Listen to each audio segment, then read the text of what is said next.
finished. So the entire set of Newsies is complete.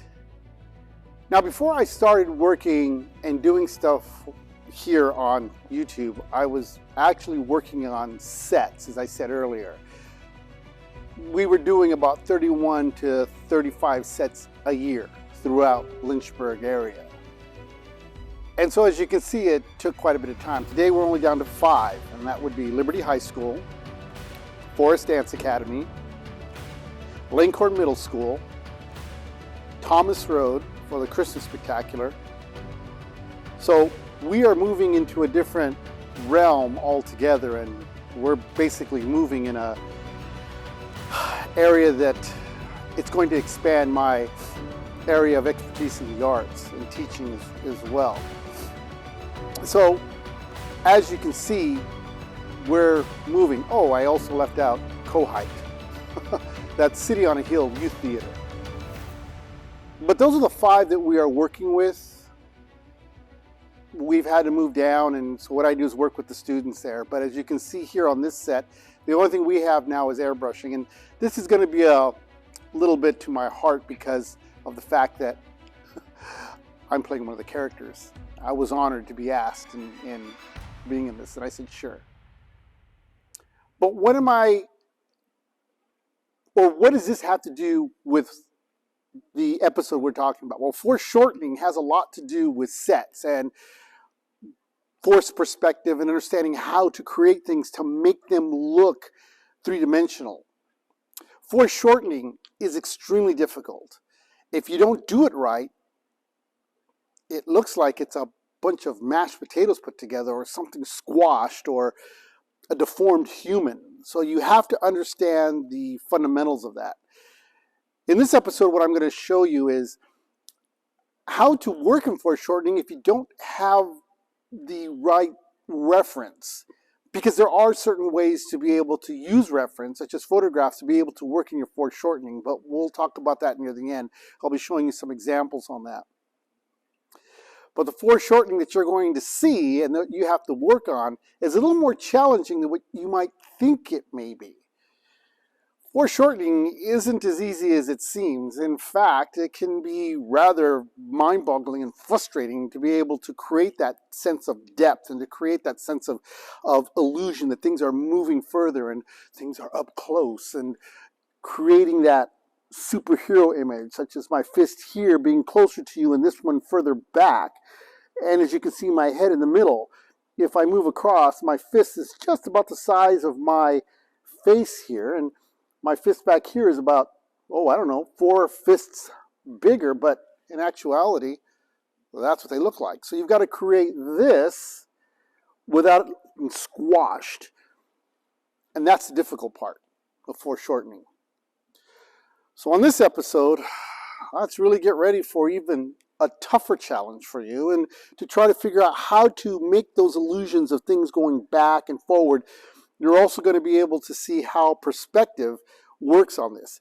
If you didn't see the perspective, then you're going to probably have a hard time with this. If you understand perspective, you're going to be able to work this really well.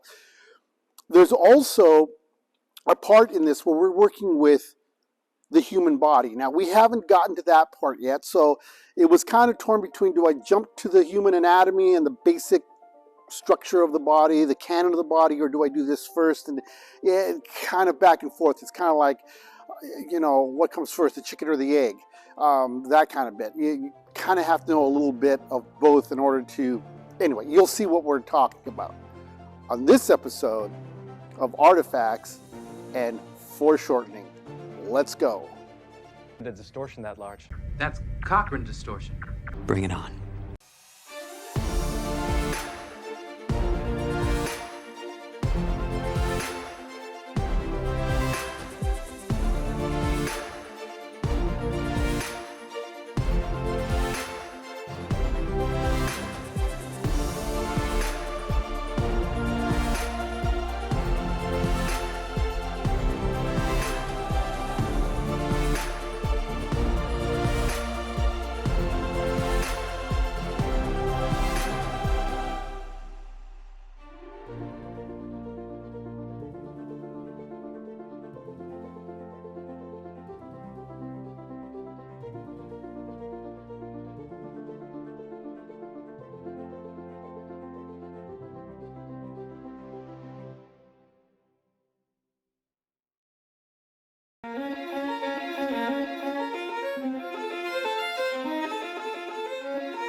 Foreshortening.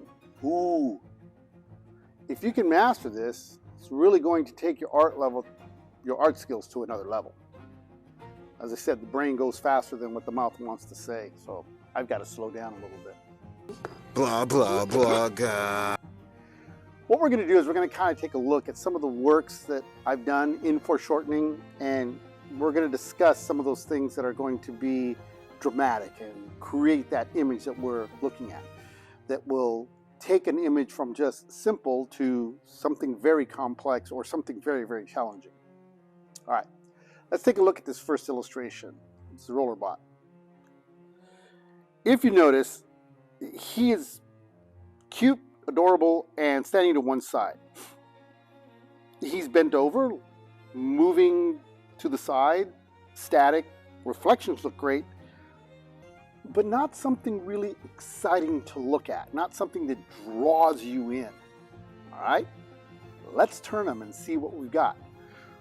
We go from this to this.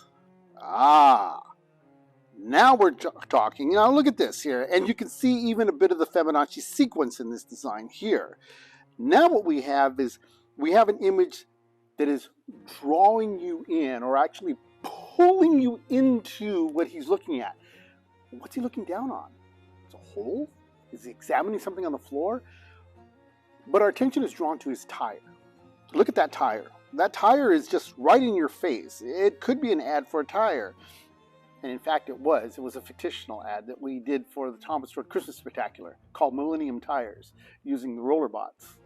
Yeah, it was one of those things that I came up with. But you can see we used that Rollerbot, but the emphasis was on the tire. Now let's take a look at other things that I added to that. All right, so now we've taken him and we've added him to the other Rollerbots. Look at the one closest to us. And now the Rollerbot that's foreshortened adds depth. It creates drama and action and actually leads you to the other two Rollerbots. Again, the Fibonacci sequence is used. The spiral. Sequence are the numbers, but the spiral is being used. And it's subconscious. It's constantly being used. We talked about that back during the time of composition. And that's what we're working with here. As you can see, it's not completely finished. You can see it's a white background, but this is just to give you an idea of how these characters are working. Let's take a look at another one. This one here is 4 dolphins, and they're swimming towards us. Now, we could have made those dolphins swimming to the side. We could have made those dolphins swimming up and down. Instead, we've turned them coming toward us, and That again creates foreshortening. Look at the dolphin to the left, and it's closest to us. You can see the tail coming straight back. If it's not drawn correctly, it's going to look like that tail is coming out from the back of his head. But we can read it that it's further back. Part of that is because we're able to neutralize those colors. Now, I know I'm getting a little bit ahead here. We've been working with black and white, and these images that I'm showing you are in color. Color actually helps create a better depth. It creates a better illusion of depth when we start working on it. Now, in photography, we can get away with it because it's real. It's taken from a real image. But in illustration, we have to tweak things a little bit in order to create the viewer to understand what foreshortening is all about. If we actually took a photograph of me standing this way and holding my arms up in this direction, we could get rid of the depth of field and it would still look believable. But if we tried that in an illustration, you really have to master that in order to create the illusion that it's in depth without creating a depth of field. The more depth of field you can create in your foreshortening, the more realistic it's going to look. Okay, let's move on. Here's one for a fictitious ad. Here we've taken a swimmer and she's holding up the medal, but she's drawing it right up into your face. The focus is the crystal rose medallion which she is holding. We've also created some drama by the sponsors at the bottom. You can see the sponsors are drawn into perspective to give you the idea that you're looking down and you're above and it's drawing you down. Again, foreshortening is key to making this work. That's the same thing here with the Crystal Rose Regatta. We have the paddler. The kayak itself is 17 feet long. Well, that kayak is not 17 feet long. Again, it's come from the side and turned foreshortening to create that drama, to create that sense of coming not directly at you, but the power of the strength of that paddler. It's to give you the image and that feeling that it's digging in. And look at the swish of the water. See if you can spot what I've created on here. I am not going to say, there it is. Yep, you got it. Again, the paddler, I should say, is moving from left to right, kind of like the way we read the Crystal Rose Regatta. But he's also pointing toward the sponsors. Now, one of the flaws that I would say is note that the logo for the team, United States Canoe Kayak Team, is actually drawing out of picture. If anything, the logo should have been flipped the other direction so it's forcing the viewer in. One of the flaws, but the whole exercise here is foreshortening, so I can get away with it. Okay, let's move on. This one here, the superhero, my wife, Wonder Woman. Here we've taken foreshortening and you see her fist placed behind her, and you can see the movement and the action as she is getting ready to swing forward. Now note what I've done with her left hand. I've blurred it to give it that sense of motion so you can feel that swoosh that fist is coming in. Now we know it's not targeting toward us, but targeting probably something right over our right shoulder. Someone she's going to attack. She's focused in on that. So she's kind of looking over to the side. We might be the victim being held captive, and therefore she's freeing us from whatever villain has got a hold of us. But you can see all the actions moving on in here, and obviously we're in the studio. Ooh, fictitious, of course. So again, this is how foreshortening is working. It's creating drama. It's moving your image like that still life that we're talking about from a stagnant area to action and moving it forward and creating movement on a 2D and a still image. We're trying to create that image in movement. How do I explain this? In just a still picture plane. In photography, it has a better chance of doing that because it can move. It's also in a real state. You're capturing a photograph. Now, I'm not putting photography down. No, no, no, no, no. In fact, photography is one of the medias I have not even come close to mastering. It's not as easy as it seems. We all think that it is. No, you just don't take a camera, aim, and shoot. There is light, there is aperture, there's depth of field, there is all kinds of things that you have to take in consideration. Certain soft lights. I mean, when we start getting into Ansel Adams, you look at his black and whites. He doctored up his stuff, but his work is timeless. Part of that is because of the fact he doesn't use people in his images. Rabbit hole. Anyhow, I don't want to belittle photography. But what I'm saying is that in photography, you capture the moment. You're capturing a real life image there. In illustration, you're trying to mimic what photography is doing when you start to work into something realistic. And that's why I did the blur on the left hand. Okay. Now, are there areas that you can work in foreshortening and be able to make it easier? Yes, there is. In fact, I would even recommend taking photographs. Now, listen carefully. If you're going to foreshorten and you find an object that you're going to foreshorten, we're now starting to get into an area where you're going to have to be careful. Okay? Plagiarism. Remember that word. It can be very dangerous. You want to stay away from that. And for those of you who don't understand what plagiarism is, it's basically a fancy word for stealing somebody's work to use it for your own profit or to use it for yourself. It's called plagiarism. You take a logo, you take something you've done, you make money off of that. You take a cartoon character, you use it to make money from that somebody else has developed. It's called plagiarism. Now, in photography, if you take a photograph that is blatantly used by somebody, and it's a custom-made photograph, you use that, but somebody else has it, and you don't give them credit for it, or royalties for that, you can get yourself in trouble. So here's what I'm going to say. If you're going to foreshorten, and you have the ability to do this, such as something you can foreshorten and trace over that, that's great. Take your own camera. Use your iPhone. You're only using it for a reference to be able to foreshorten that. The exercise I'm going to show you now is going to be something that if you don't have all the tools to you, it can be complicated if you want to get correct to it. A lot of times you can get away with a lot of things, even if you're off a bit, they're not going to measure that. And if it's really done well, you can fool the eye and fool people without even having to be totally correct. Let me show you an example. I'll be right back.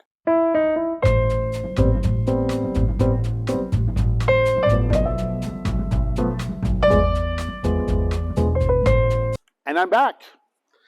Okay, let's take this image, which just right now broke, but that's usually the way things work. I have an image here, or I have an object, basically a spherical top and a cylindrical bottom.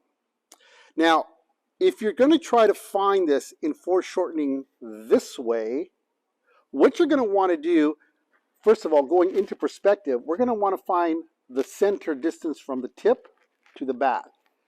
We're going to make a cube in perspective, find the center, and then build from that. I'm going to demonstrate that using a plane that I did, and show you how to be able to create something that's in perfect foreshortening. Again, this is just a simple object, a spherical shape with a medallion and a rose on it, and a cylindrical shape. Something pretty basic. It would be anyhow, but as we start getting a little more complicated, you're going to see how this works. Okay, let's move on to the plane. As you can see, what you're going to have to do first is you're going to have to find how and where the plane is being used or placed. Okay, so for all intents and purposes, let's just say we have a plane and we have no access to get onto the airport to get into foreshortening where we can take a photograph and then foreshorten that. Let's just say that. Or let's just say it's a spur of the moment and you have to get it done and you don't have that. Well, in order to be able to to foreshorten on yourself, this is going to help you become a better illustrator and more dependable rather than saying, well, I just didn't have the reference, so I couldn't do it for you. No. If you're going to work at this in a profession, you're going to have to make it work, and you're going to have to do what it takes in order to get it done. Oh, okay? And so this is going to be a little difficult. It's a little bit of practice so that you have something to fall back on and be able to utilize this. All right. So we have two references. We're using an American Airline Boeing 737 MAX. Now we have one from the top reference, kind of at an angle, not completely square on. That would be ideal because we're going to need to find proportions left and right, up and down, and you'll see. And we also have the starboard reference. Well, this is good because it's going to tell us where to place the wing and how the wing is lifted. Let's study this. Look at the wing itself. Note that the wing doesn't come straight out, but it goes up and to the right, and actually the tip of the plane, which comes up, is actually above the top of the plane, going and blocking the windows. So this is going to be something that we're going to have to do. Now, let's first start off with the horizon line, or eye level.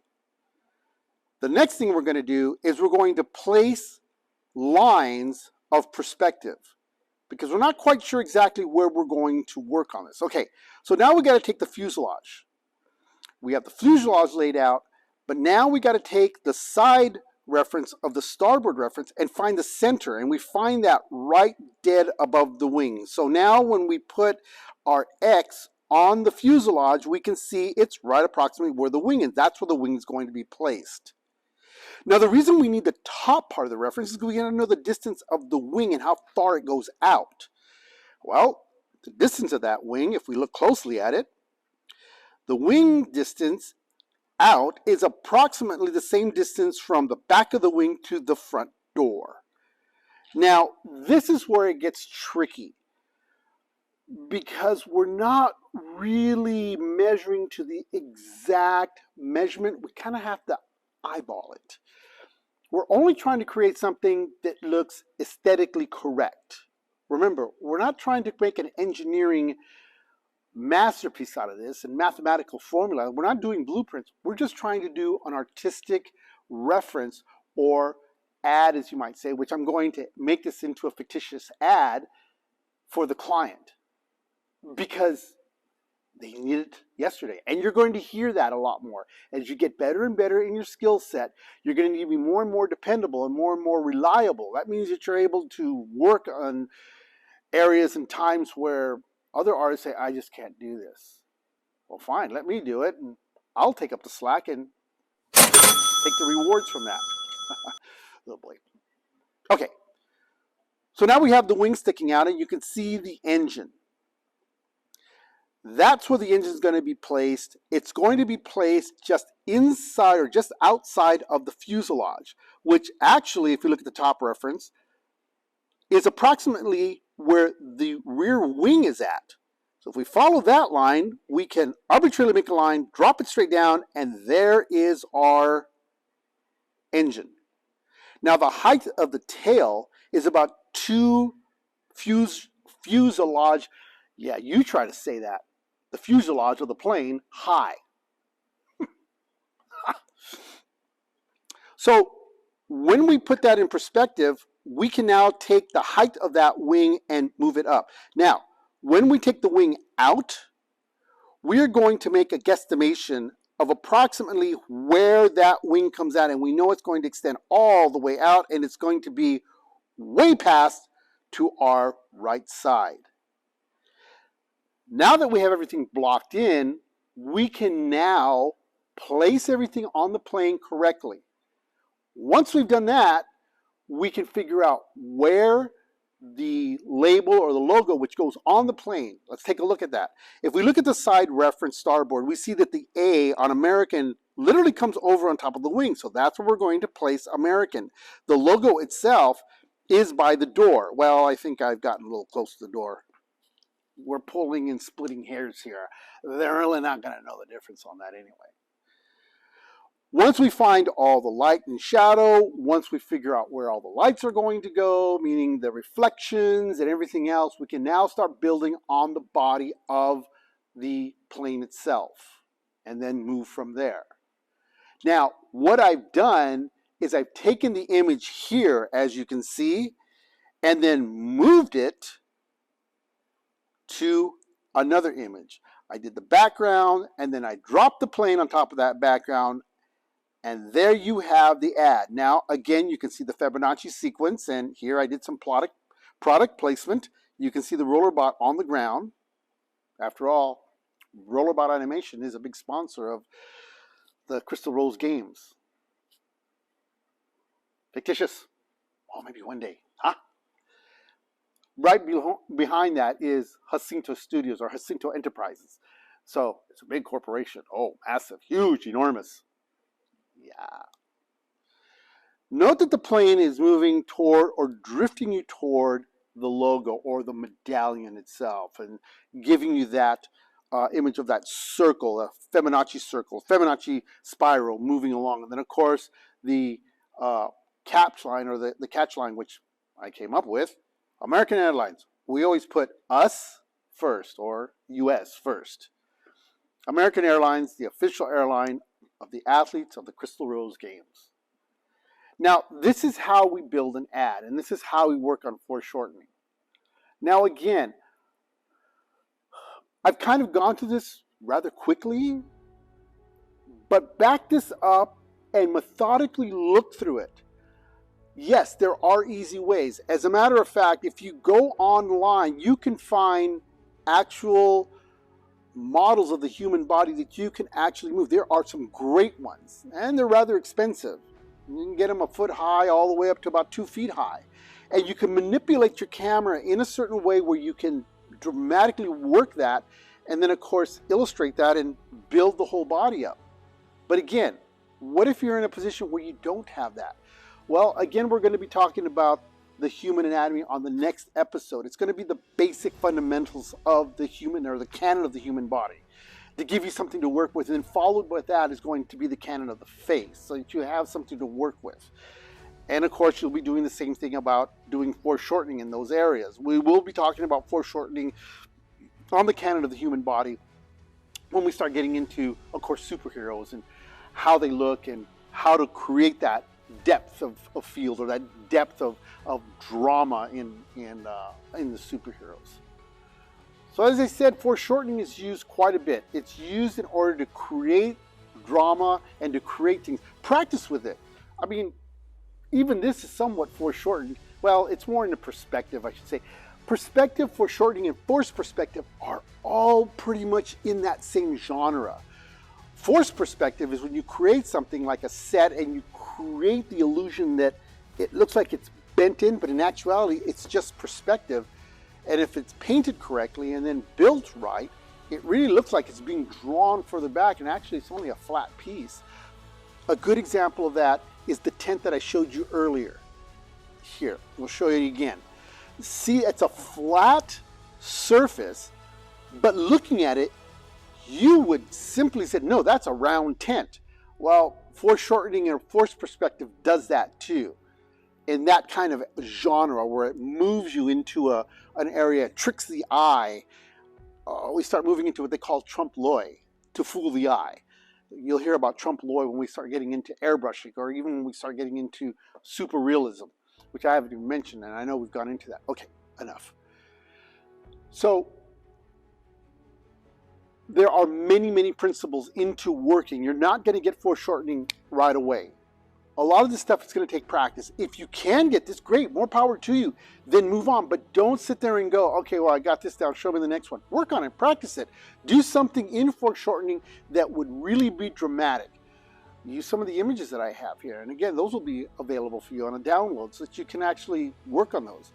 But I would really encourage you to turn around and really get like your regular camera phone and turn something and then make it foreshortened and then build upon that. And then practice on something. What if I don't have that? Well, go back to the principles of the plane and what I did. Look at it. Is the object cylindrical? Is it cubular? Is it conical or is it cone-shaped? Well, cone-shaped and conical, or triangular or is spherical shape. Spherical shapes are even tougher. Anyway, So there's lots to work on. All right, so I've given you a lot to chew on. And that's going to end this episode of Foreshortening. And again, we're going to be talking more about it. The crew's going to be coming in pretty soon because we're going to be working on this set here for Newsies, and we're going to be rehearsing on this. So we got to wrap this baby up so we can move on. Again, as always, may the Lord always be with you. May He bless you and be with you always. Be careful out there. Take care. Practice the stuff. Keep working at it. And listen, if there's something you want me to review over, we're going to be going over certain stuff in a more advanced technique, and we'll be going back to this stuff again. We will. But if you have a hard time, keep practicing on it. Tuesdays, we have the reaction video. Remember, click, like, and subscribe. We're almost at 100. Like it. We're at 96. Woohoo! So I'm excited about that. So you guys take care, and we'll see you next Thursday. Bye.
Pantarabamba!